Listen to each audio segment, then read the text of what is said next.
Assalamualaikum warahmatullahi wabarakatuh. Kembali lagi di channel Syafid Medika. Ya, jadi kemarin ternyata ada yang bertanya tentang penyakit diabetes mellitus. Jadi beberapa menit ke depan saya akan menjelaskan tentang penyakit diabetes mellitus.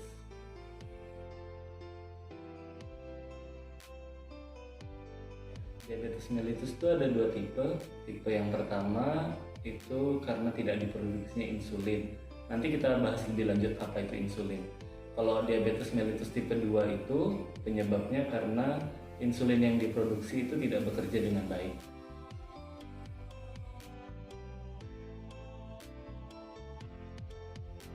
Oke, sebelum saya jelaskan tentang apa yang terjadi pada penderita diabetes mellitus, saya jelaskan dulu gejala dari penderita diabetes mellitus.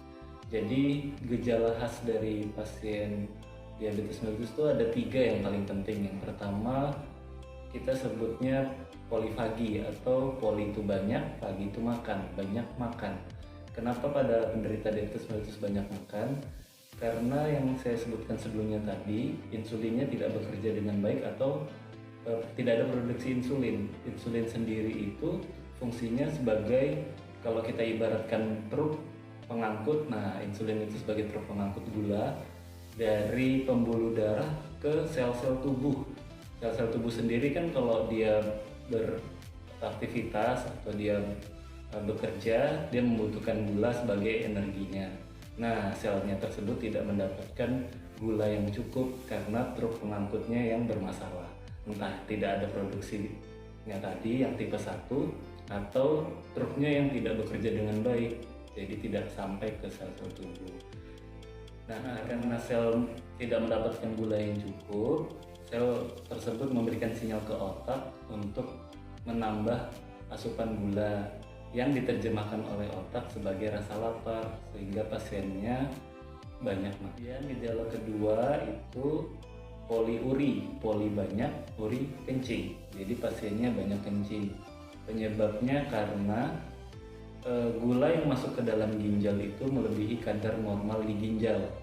Sedangkan gula sendiri itu dibuang oleh ginjal bersama dengan kencing.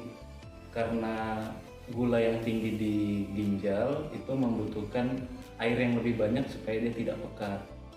Karena air yang banyak itulah makanya kencingnya jadi lebih banyak. Gejala yang ketiga adalah polidipsi. Poli banyak, dipsi haus atau mudah haus.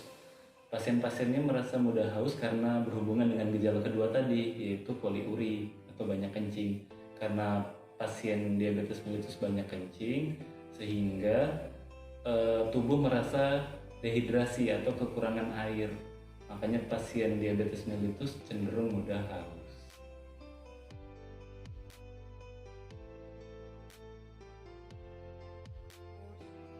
Ya, jadi orang-orang yang berisiko terkena diabetes mellitus, kita kembalikan dulu ke tipe-tipe tadi, tipe 1 dan tipe 2.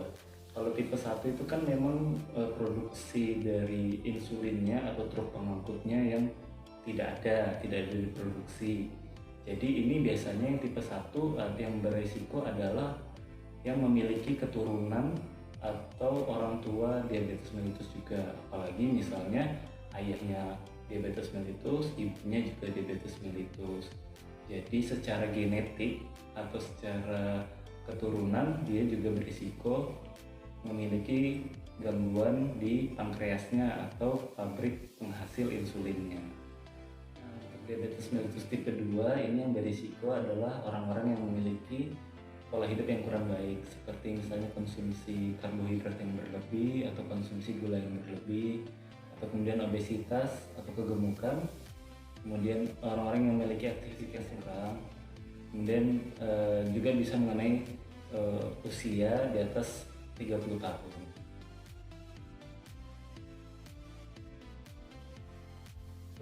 Dietnya diatur dengan 3J, jadwal, jenis, dan jumlah.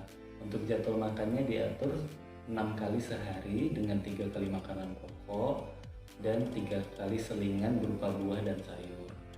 Untuk jumlah makanan itu diatur berdasarkan kalori si penderita, bisa disesuaikan dengan aktivitas dan kebutuhan kalorinya. Kemudian yang Ketiga adalah jenis. Milih makanan yang memiliki indeks glikemik yang rendah. Untuk lebih lanjutnya nanti bisa kita bahas pada episode yang lebih lanjut.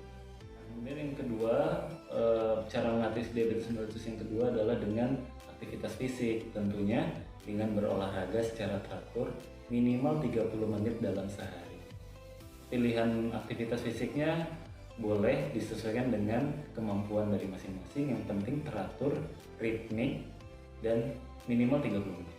Yang terakhir yang paling penting juga adalah dengan cara obat-obatan. Jadi penderita diabetes mellitus bisa diatasi dengan obat-obatan yang tentunya harus konsultasi dengan dokter.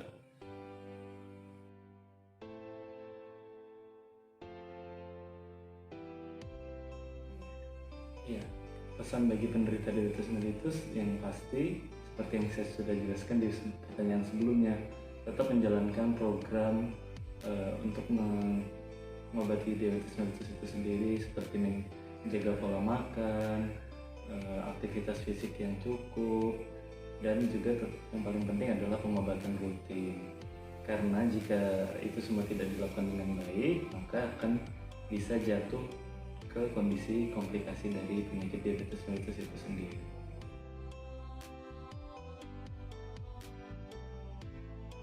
Penyakit diabetes sendiri bisa menyebabkan beberapa komplikasi, diantaranya gangguan pada mata seperti katarak, glaukoma, bahkan kerusakan retina sampai kebutaan.